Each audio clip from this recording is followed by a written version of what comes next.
All right. Hi, everybody. Let's try this one. No, that's even worse. Okay. I need to move this up. I'm going to do it now. Just go all the way to the top. There you go. Hi, everybody. I guess we'll just leave it like this for now. I hope everybody's doing well. So I thought I'm working on this part up here, but I thought I'm going to kind of do this series, I think, called Why Are You? Why Are You Like That? Because I think that a lot of people wonder why they are the way that they are. And so today's topic is, why do you enjoy being angry? Why do you enjoy being angry? And just off the rip, if you want to meet with me, I do free sessions. Hit the like button if you like me, or just because you're bored. And you can always go to inspiringhypnosis.com or go to the link in my bio, which is the same thing, and book yourself a meeting with me. So anyway, let's fix this. I'm gonna get this right someday. I have now moved it up, so next time I do this, it'll be in the right spot. So why do you enjoy being angry? Why? Why do you think? So I'm taking some of my cues from a book called Instant Analysis by David Lieberman. So I am going to be using that as kind of my source, although I can speak to all these things. I'm getting kind of my ideas from him right now. It's a great book. Highly recommend it. Hey, Paris, how you doing? It's great to see you. So are you an angry person? And if you're not an angry person, you can still stick around, because it'll give you some insights as to why some of the people in your life who are angry, and it will help you to understand kind of what they're going through. I'm going to address hey, how you doing? It's great to see you. Great to see you guys. Great to see everybody. Oh, I'm just doing my thing here, Paris. Just going live today, doing this kind of thing. How are you doing? You doing okay? Hope you're not feeling angry today. Hope you're feeling good and calm. So we're going to talk about anger, which is a huge topic. I deal with anger with clients all the time. I'll tell you a story before we get started. I'll say two things. One is, anger is almost always a cover for something else. Chronic anger. Now, if you're angry intermittently, or you're angry at appropriate times, or just, once a month or twice a month, that's one thing. Being angry all the time, yeah. So you're irritable, and you know why. So tell us why you feel that way. But if you're chronically angry, you're irritable all the time. Angry and irritable are two different things. They're not necessarily the same thing, although they could be interrelated. One is that anger is always a cover for something. The second thing is, I've had people that came in for anger issues. We resolve those anger issues in 1 or 2 sessions, and then they started to feel better physically. That's because when you're angry, your body is in all sorts of bad places. Your cortisol's going up, you're inflamed, you're feeling terrible. Your adrenaline's going off, your blood pressure's high. You can't be like that forever. Hey, Phoenix, how you doing? People don't tend to listen or respect when talked to nicely. Oh, some people don't. That's right. You should. I hope you froze those, Xbox man. So, hey, Fidelis, how you doing? So, anger is almost always a cover for something else. And also, it's really bad for you in the long term. It causes hypertension. It causes high blood pressure. It causes bad hearts. It causes the atrophy of your muscles. It causes probably other things. I know people that were angry for years, and they had nothing but medical problems from it. So that's the first thing. So let's dive into the material here, and then we can sort of figure out exactly this sort of thing. So the first thing is, why do people get angry? The obvious reasons why you get angry. You can't get to your lunch. That's funny. People get angry, obviously, for the real reasons. Hurt, guilt, insecurity, powerlessness, betrayal, all those kind of things. Anger is a perfectly natural response to have to bad input, to bad stimuli. But it's not supposed to be something we do all the time. If you are angry all the time, there are reasons why you might be holding on to your anger. One of them is that it's masking other feelings, and that's what I said. I will say that anybody who, hey Deb, how you doing? It's great to see you. Anybody who is chronically angry, is probably covering up something else. And I think that the number one thing that people cover up when it comes to anger is fear. Is fear, and that fear is also covering something, shame or guilt. Typically, I've done something wrong and I feel bad, or there's something wrong with me and I'm unlovable. So anger is almost always covering up all that kind of stuff. So if you're chronically angry, it's probably a defense mechanism towards something you are unwilling or unable to face. If you never feel anger, I also think that's a trouble, because anger is a natural response. Feel anger? I don't know.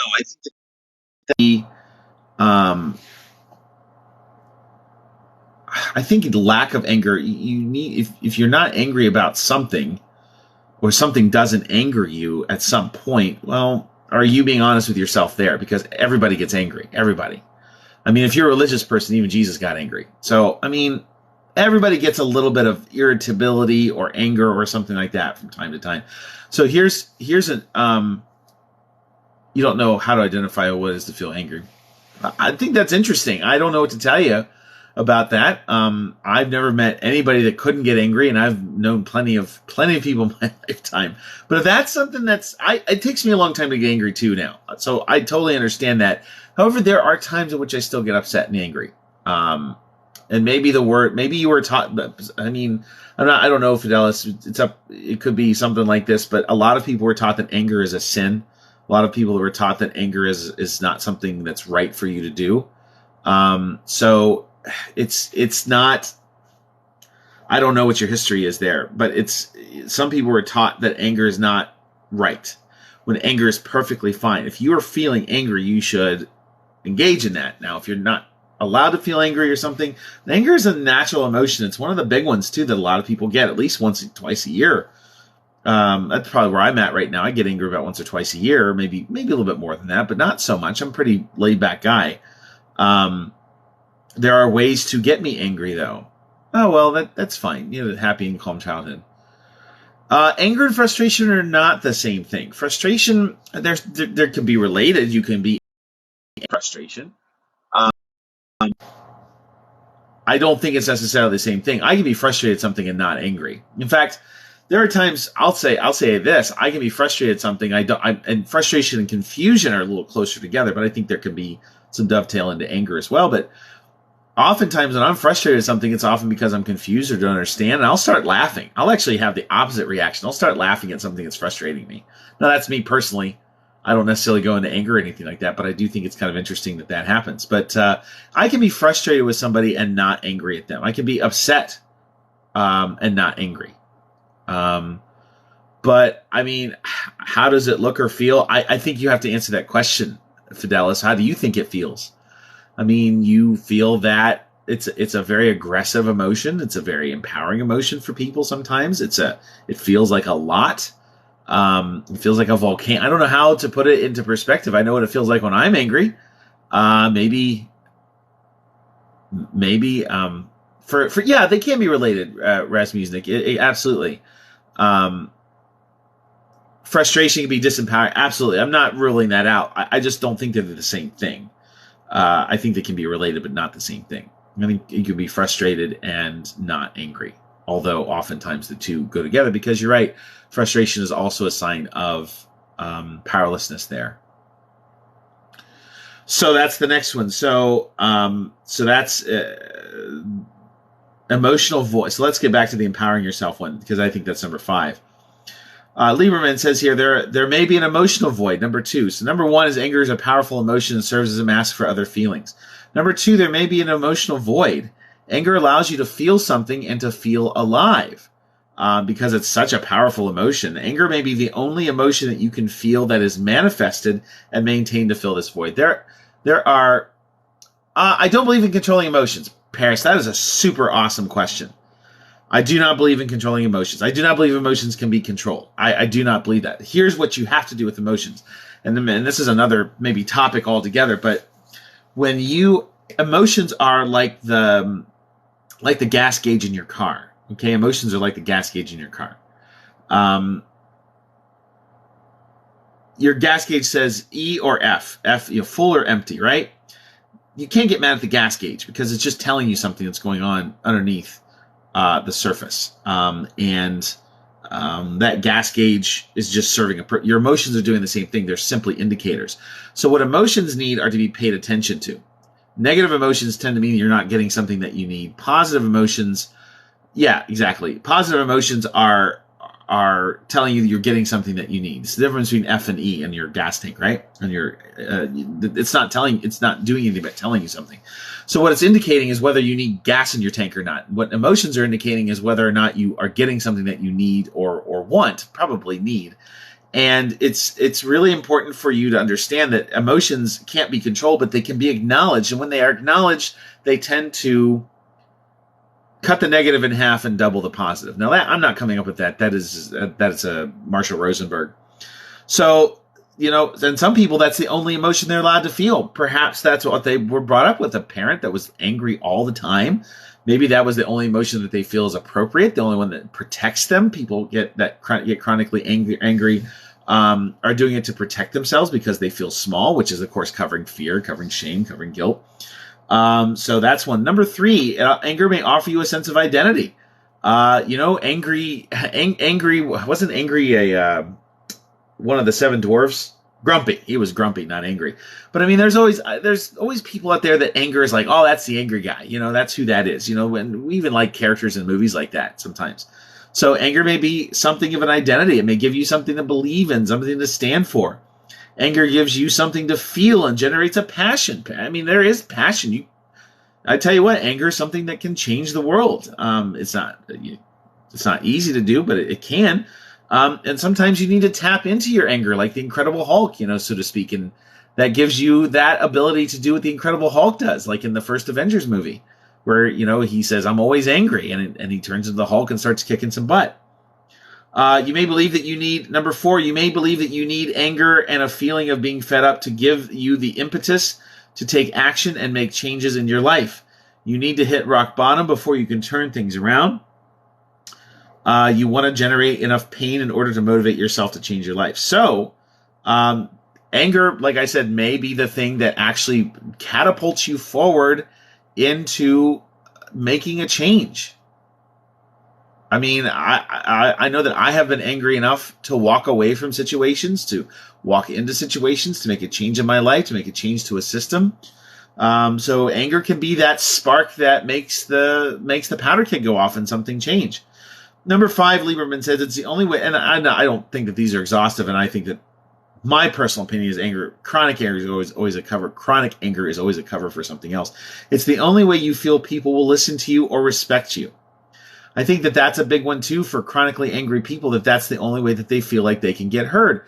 So I think, Rasmusnik, I think you're the one that said this earlier. It's like one of the things that irritates you is when you speak politely to somebody and they don't respond or hear you or respect what you had to say. And you get angry because there might be a part of you, and I'm just guessing, I'm just guessing, I don't know this about you or not. There might be a part of you that that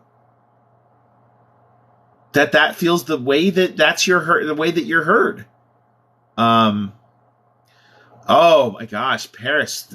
Oh my God, we gotta have a meeting, man. You live in fight or flight mode, and we can take care of that. That's really hard on your body to live in fight or flight mode. And freeze. There's a third mode called freeze. Gosh, I mean, you don't have to live like that, Paris. So, I mean, gosh, that's just, sorry to hear that. It's exhausting to live in fight or flight mode all the time. You don't have to do that. There are ways around that I can help you with. Absolutely. Oh, it breaks my heart to hear that. So, gosh. So let me go over those again. I'm so sorry to hear that. Yeah, freeze is the first thing that happens, and deer in the headlights. And then the second one is usually, think of a cat. Like if you chase a cat, you run after a cat, the cat's going to freeze and it's going to run away, and then it's going to get real big and start attacking you. For example, I told someone I ask for advice when I'm looking for it to that person. Oh, are you still typing? I told someone I ask for advice when I'm looking for it to that person. Give me unsolicited advice, but stopped once I exploded. Sure, because the explosion's how they heard you. Yeah, absolutely. Totally get that. Totally understand that. Totally understand that. It's exhausting. Oh my gosh, Paris, gosh. When you're ready, just make that appointment with me. Anybody who can make an appointment with me. Sorry to hear that. It breaks my heart because it's exhausting. It's exhausting. You don't need to live in that type of place all the time. Really sorry to hear that.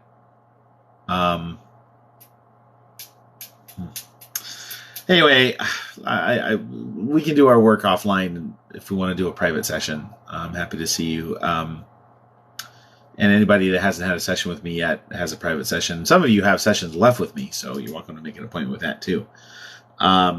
So let's go over this. One is, here's the reasons why you're angry, and possible reasons, and not exhaustive reasons. Anger is a powerful emotion that masks others, like fear or shame or guilt. There may be an emotional void, and anger is what makes you feel alive. Anger may offer you a sense of identity. I'm the angry one. That's the one that everybody knows you for.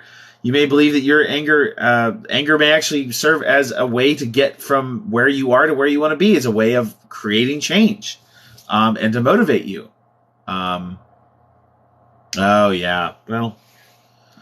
Explosion. But maybe that's what had to happen, Res Music. Maybe the relationship had to end. I don't know. It doesn't sound like, it's sad. I know, I get it. And 5, so covering feelings, feeling alive, identity, impetus to make change. The only way you get people to listen to you. Those are the 5 reasons that you are probably holding on to your anger chronically, is because one of those things, and there's probably others. I tend to believe the first one, that it's cover for something else. But we're talking chronic anger here, not just sort of like a one-off anger or anger every so often sort of thing. That's not what we're talking about. So the first thing you got to do is, if you're chronically angry, what are you covering for? Again, I typically believe in this. I think if somebody comes to me for chronic anger, they are typically covering up a wound. It's sort of like if you approach a wounded dog, they're going to snap at you. That's an attempt, Paris, to go back to what you were saying. Anger can also be an attempt to control other feelings. And that just doesn't work out very well. Anger may be an attempt to control other feelings. Anger may be an attempt to subvert other feelings, and it's going to come out usually in anger. If you try to repress feelings and control them, it usually will come out as anger, because it doesn't know how else to come out. It just explodes, like Res Music talked about.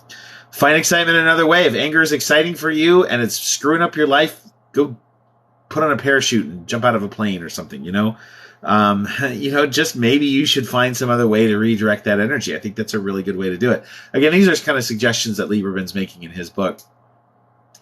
The other thing is, experiment with different expressions of power and broaden your leadership skills. So I think this is really cool.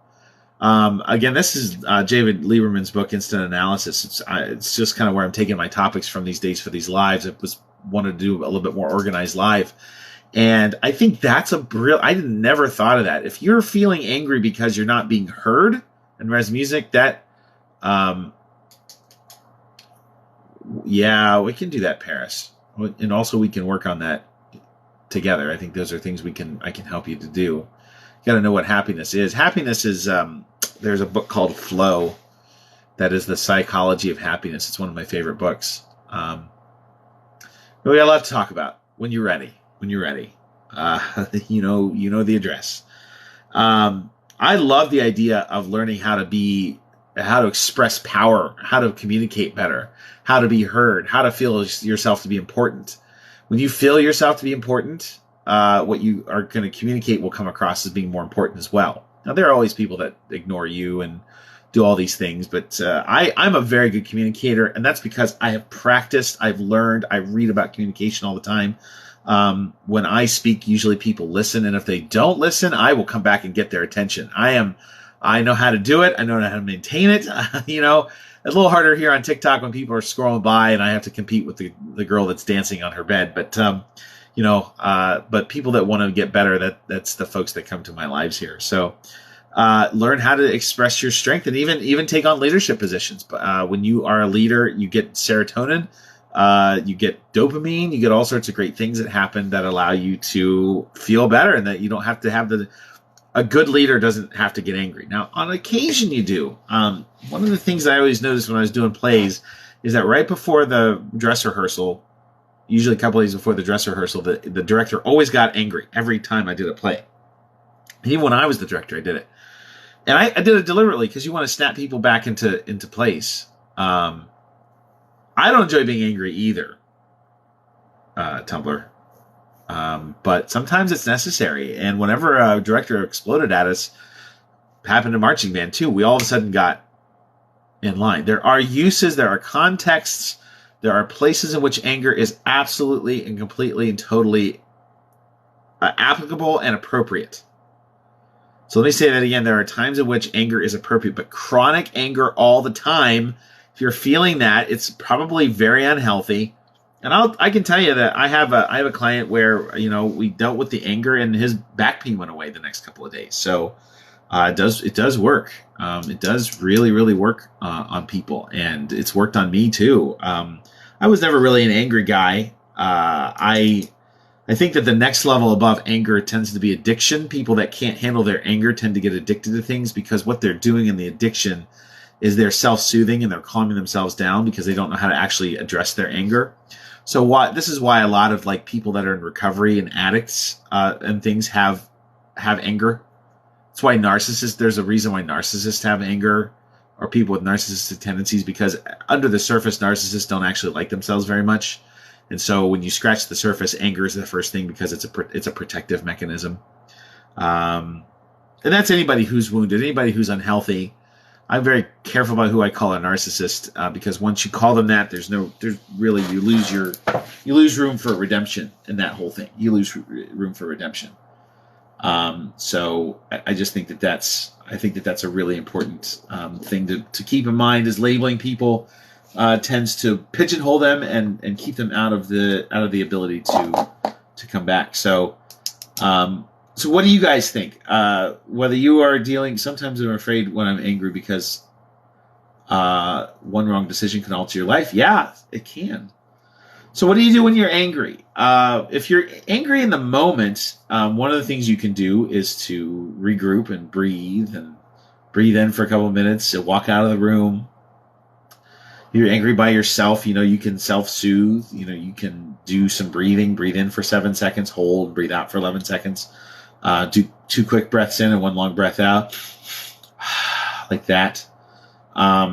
Be honest with your feelings. Why am I angry? What am I not getting that I need? I'm feeling angry because I need a nap. I need a snack. I need some respect. I need to be heard. Be honest with yourself and figure out exactly why you're feeling that anger. And if it's chronic anger, well, there's probably something you need to work on underneath that. There's something that's making that chronic anger happen. Whether it's a wound or whether that's how you were taught, it doesn't really make any difference. As I'm learning in hypnosis really well is that you don't have to continually dig up the past for hypnosis to work. It's one of the reasons I really like it a lot. You don't have to do that sort of thing. You can deal with what's going on, the bad wiring in the house, and you can move on to the next thing. So it really does work pretty well for all that. So that's it. I'm going to go. I have to finish something. I have a 1:45 appointment, EST. Just like to make the offer to anybody who hasn't had a free appointment yet. You're welcome to have a free appointment with me. Paris, when you're ready to do that, sign up. It sounds like we should have a lot of things we can do, and we can knock some of that out in that hour. But anybody else who's here, it's funny. Oh, good. I'm glad our session helped. That's great. Yeah, we had a session yesterday and it was really good. So that's really great. Feel free to reach out to me. How to get people to listen without getting angry. So that's great. I'll address this before I leave. I think that the third option that Lieberman puts out is really a good one. I think that learning some language skills would really be great. I teach that stuff. You can learn from me. My 1:45, I'm actually teaching somebody how to do these things. how to be more assertive in your language, how to be more direct. You know, just inflecting your voice down rather than inflecting your voice up, like a question, like, are you going to the store today? Or I'm wondering if you're going to the store. Do you hear the difference in the energy of those two things? You know, Paris, that's not true. The stuff I do is very fast. It works really quickly. We can do 100 hours of work in an hour or two. It's kind of amazing how hypnosis works. But up to you when you're ready. I would say that Rasmusnik, I think that's one of the best things you can do is learn how to have more assertive language. I think that taking a language skills class, persuasion classes, conflict resolution classes, those are things that I teach. I have somebody that from here I'm working with right now, going through these classes, going through all of that, learning body language stuff is really, really valuable. Seeing yourself as valuable, seeing what you're saying is valuable. Understanding that what you're saying is valuable despite someone not receiving it is actually really valuable. You know, that what you're saying is important even if they don't think it's important. There's this idea, Rasmusnik, that when you give somebody a gift and they reject it, you get the gift back. So if you're offering something good and they don't take it, well, that's probably not about you. It's probably about them. And realizing that what you have to offer people, whether they accept it or see it or understand it or not, is valuable, will make it so that you're actually heard more. When you value what you're saying more, they're going to value what you're saying more. So I know that's a hard thing to hear, but my question, if you were working with me online, my question would be, do you actually value what you're saying to the extent that whether it's heard or not, you still think it's valuable? So I think that you know, I just think that is something you should ask yourself. Do you really value yourself? You know, so it's a tough question, and I don't know you very well, so you have to answer that question yourself. Because I know that when I value everything that I say, and that's why I say it with such gusto and such confidence, because I know that whatever I'm saying is valuable. That's not a self-centered thing. It's not a pride thing. It's an understanding your value thing. You know, it's about understanding your intrinsic worth, not because of anything you've done or had done to you or any position of power, but because you're a human being with intrinsic worth, that what you say and do, that's where it departs from, not necessarily even the importance of the content. Sometimes I say really dumb things or stuff that's not so important, but it's something that really helps. So I don't know if any of that's helpful. So I am gonna head. I have a couple more things I got to do before I go.